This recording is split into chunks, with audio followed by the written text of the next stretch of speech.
Al grito de "fuera gringos y habla español o vete de aquí", cientos de mexicanos marcharon en la capital contra la gentrificación, en lo que ha sido la mayor protesta contra el fenómeno hasta ahora en el país. Un centenar de personas protestó el domingo en calles de Ciudad de México contra la gentrificación que a su juicio está causando la especulación inmobiliaria. En julio de 2025, la Ciudad de México vivió un fenómeno social inédito. Miles de ciudadanos tomaron las calles para protestar contra la gentrificación, el turismo masivo y el desplazamiento habitacional.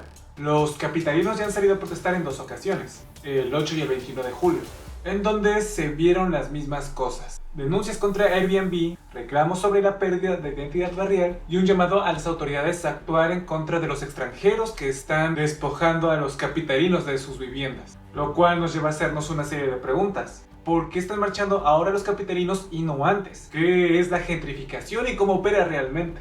¿Es culpa de los extranjeros? ¿O hay algo más profundo detrás de todo esto? ¿Y qué tan efectiva está siendo la respuesta del gobierno ante este problema? Soy Álvaro Ávila, contador, economista y asesor financiero. Y si quieres saber un análisis serio en donde desenredaremos qué hay detrás de esta batalla por la Ciudad de México, quédate conmigo, que estaremos viendo si México está repitiendo los mismos errores que en otras partes del mundo en Ecos Financieros, un espacio de geopolítica, economía, finanzas e inversión. ¿Gentrificación en Ciudad de México? La gentrificación es un proceso urbano donde barrios populares se transforman para atraer habitantes de mayores ingresos. Esto provoca que se disparen los precios de la renta, así como de comestibles y servicios relacionados en una colonia que antes podría ser de índole popular, haciendo que los residentes originales se desplacen cada vez gradualmente hacia zonas lejos de la ciudad. Esto no es un fenómeno espontáneo y está altamente ligado a políticas públicas, inversión privada y, en el caso particular de la Ciudad de México, presiones internacionales que están mutando el uso del suelo. En ciudades como Madrid, Barcelona o Berlín, este fenómeno ha sido acompañado por protestas vecinales y demandas de regulación. En la Ciudad de México ocurre de forma acelerada en colonias como Roma Norte, Condesa o Juárez, donde la presión económica y cultural se está intensificando. De hecho, entre 2020 y 2025, el promedio mensual de las rentas en la Ciudad de México saltó de 12,085 pesos a 17,610 pesos. En dólares esto sería ver un incremento de $600 a casi pagar $850. Un alza del 46% en menos de 5 años. Y en colonias específicas como Roma Norte, hubo subidas de hasta el 56%. ¿Te imaginas sufrir un incremento de casi la mitad de valor en la renta? Un análisis del primer trimestre del 2025 detectó un incremento adicional del 6% en 3 meses, ubicando en la cima de colonias como Tacubaya, Tabacalera y Lomas de Sotelo como las más caras de todas. Y esto es un problema muy grave porque en el caso particular de la Ciudad de México, los hogares están gastando entre el 38 y el 50% de sus ingresos en la renta. Mientras que la vivienda promedio en la Ciudad de México esté costando casi 3.9 millones de pesos, unos $400,000, haciendo que sean accesibles únicamente a gente que percibe más de 100,000 pesos mensuales. Según la Sociedad Hipotecaria Federal, más del 60% de la población vive con hacinamiento y muchas familias dedican más del 50% de su ingreso a la renta, una situación insostenible. Otros observatorios citan que más del 25% de los residentes fue desplazado entre 2018 y 2023 en colonias tensionadas por la especulación inmobiliaria. Testimonios vecinales además indican que negocios tradicionales cierran, redes comunitarias desaparecen y el aumento constante de rentas dejó de ser normal para muchos. Y esto tiene una consecuencia porque los vecinos reportan experiencias de desarraigo, desalojo y desplazamiento forzado, especialmente entre los más vulnerables. Además de cómo sus comunidades se transformaron, con la apertura de cafés, coworkings, huéspedes temporales y visitantes que prácticamente han dejado de lado a los antiguos vecinos que tenían ingresos menores. Y bueno, en redes y en otros foros, muchos critican a plataformas como Airbnb que están empujando a intercambios locales lucrativos que desgastan la vida local. Todo esto ha hecho que la vida en estas colonias que se están gentrificando se vuelva completamente insoportable. Y más aún cuando la constante es siempre la misma. ver a extranjeros que están hablando en el idioma inglés y a los cuales los negocios ahora les están cobrando a un precio mucho mayor porque son capaces de sostener este incremento en los precios. Sin embargo, ¿realmente es su culpa? El gran culpable. La gentrificación no cae del cielo. No es ni un fenómeno natural, ni tampoco una consecuencia inevitable del turismo. Es el resultado de políticas públicas mal diseñadas, decisiones de mercado incentivadas por el Estado, omisiones regulatorias y la llegada masiva de nómadas digitales, por no querer llamarse inmigrantes, con alto poder adquisitivo que desplazan sin quererlo a los residentes históricos. Y esto no puede ocurrir solo, ocurre porque existen políticas estatales que lo permiten, que lo promueven. Y en ese sentido, el gobierno de la Ciudad de México y el gobierno del país mismo han sido los grandes culpables de que esta situación haya sido exacerbada.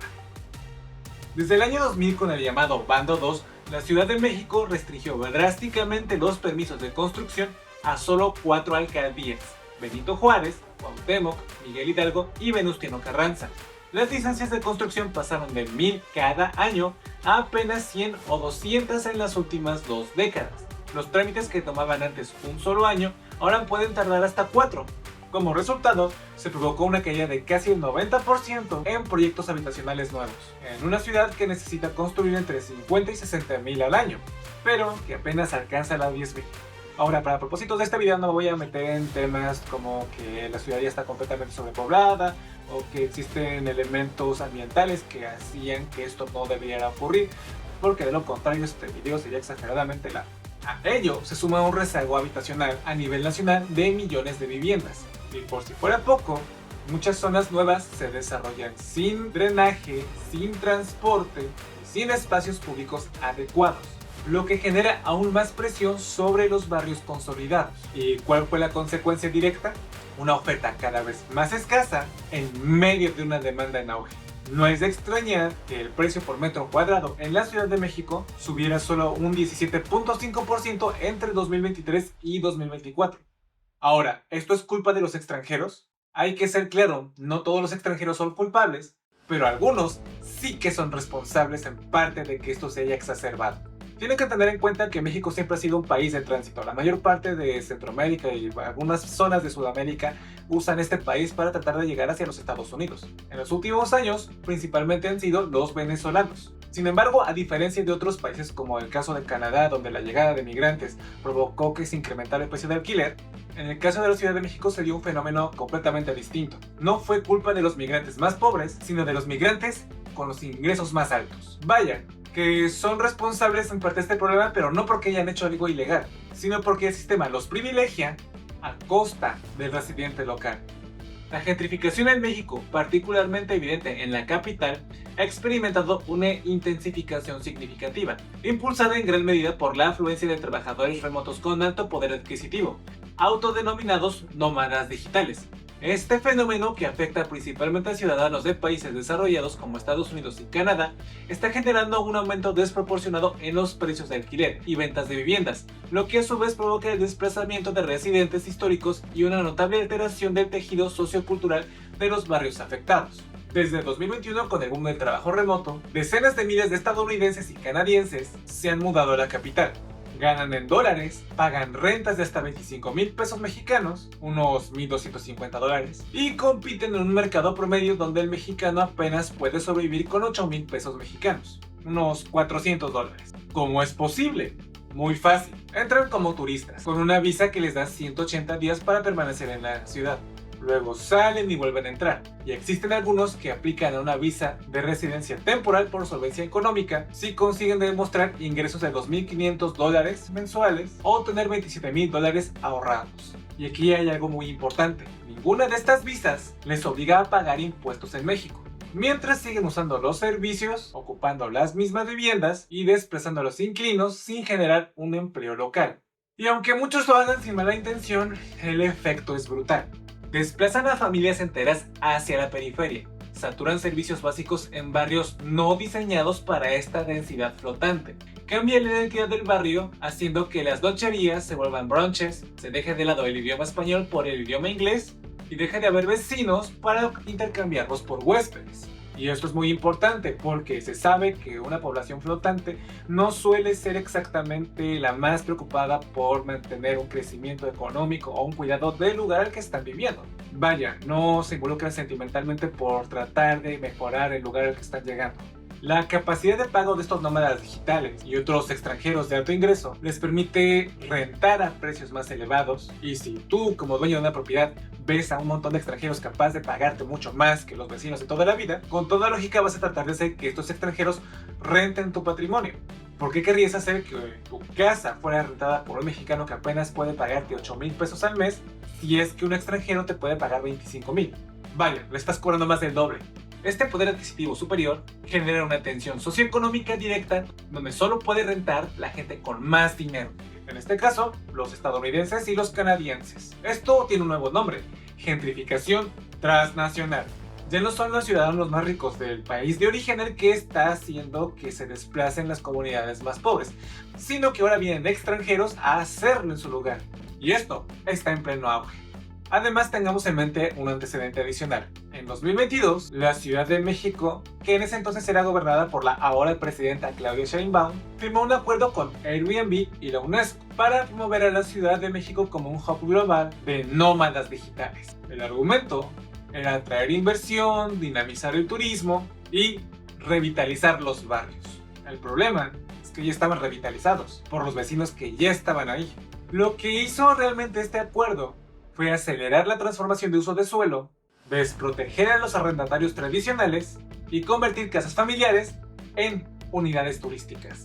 Pero lo más grave no fue ese acuerdo. Lo más grave fue que el mismo gobierno que promocionó la llegada masiva de extranjeros es el que hoy se presenta como su opositor, con el bando 1 y sus 14 medidas anticrisis. Y si bien hay medidas que en el papel son importantes, como el control de rentas, regulación de Airbnb, vivienda social, defensoría inquilinaria, los expertos ya lo advirtieron: no hay presupuesto suficiente para ejecutar este plan, tampoco hay fechas claras y no hay una estructura legal robusta.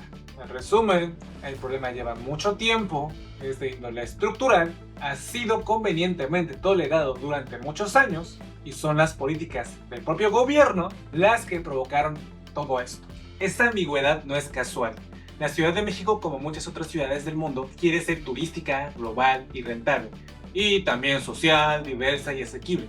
Pero hay una verdad incómoda: no se puede hacer todo al mismo tiempo. O se prioriza el derecho a la vivienda, o se prioriza el mercado.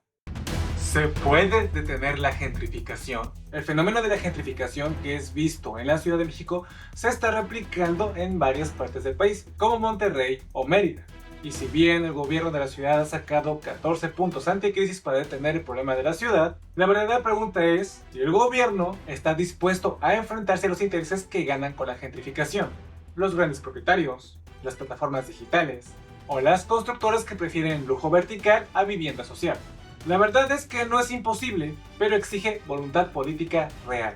Hay numerosos ejemplos de ciudades que intentaron frenar, o al menos contener, el problema de la gentrificación que estaban sufriendo. Y aunque los resultados han sido mixtos, dejan lecciones útiles para México y América Latina.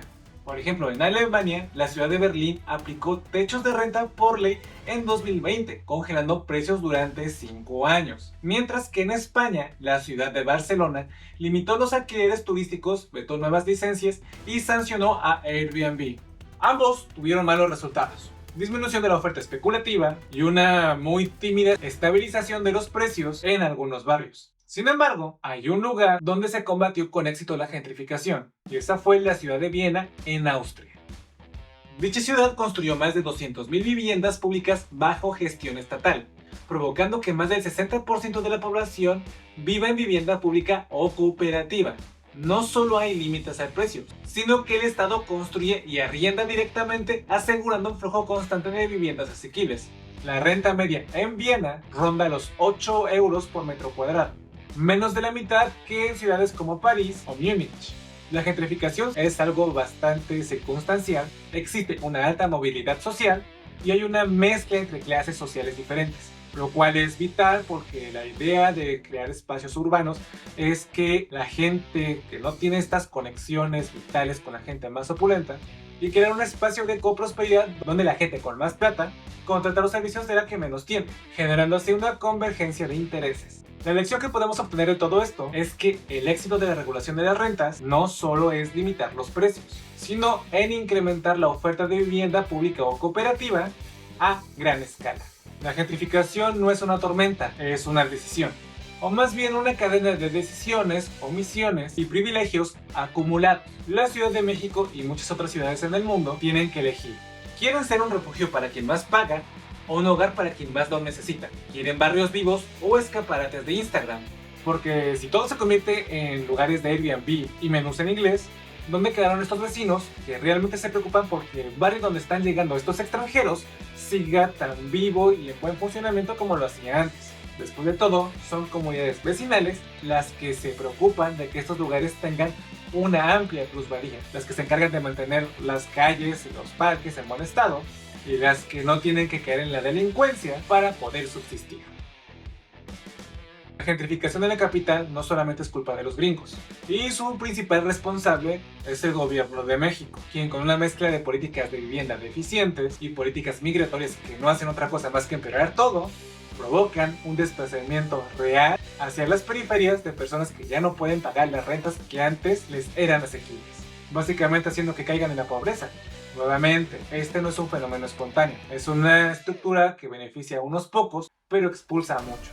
Y que hace que las colonias, los barrios, pierdan no solamente a sus habitantes, sino el alma que los mantenía con vida. Y si no se regula con seriedad, vamos a terminar viviendo en ciudades diseñadas para los de afuera, pero imposibles para los de dentro. Y el caso particular de la Ciudad de México es una lección para el resto de las naciones de Latinoamérica y que eviten las políticas migratorias que empeoren la gentrificación de ciudades en las que ya están viviendo. ¿Tú qué prefieres? ¿Vivir en una ciudad que se parezca a su gente o una ciudad que se alquile el mejor postor? Te estaré leyendo en los comentarios. Y si llegaste hasta aquí, por favor, te agradecería mucho que dejes tu like, comentes y compartas. Y le des a la campanita de YouTube para que te avise cuando suba nuevos videos. Eso me ayudaría muchísimo a que mi hoy pequeño canal pueda seguir creciendo y llegar a muchas más personas. También te recuerdo que los jueves de las noches estoy haciendo la edición en vivo del podcast de Ecos Financieros, donde junto con mi compañera Mari Carmen Rojas abordamos los temas que no siempre tengo la oportunidad de hacerles videos personalizados, pero que te hablo de qué pasó, cómo pasó y por qué se están tomando las decisiones que se están llevando a cabo. Te espero allí. Sin más que decir, yo me despido. Soy Álvaro Ávila, contador, economista y asesor financiero. Esto es Ecos Financieros y te estaré esperando en el siguiente video.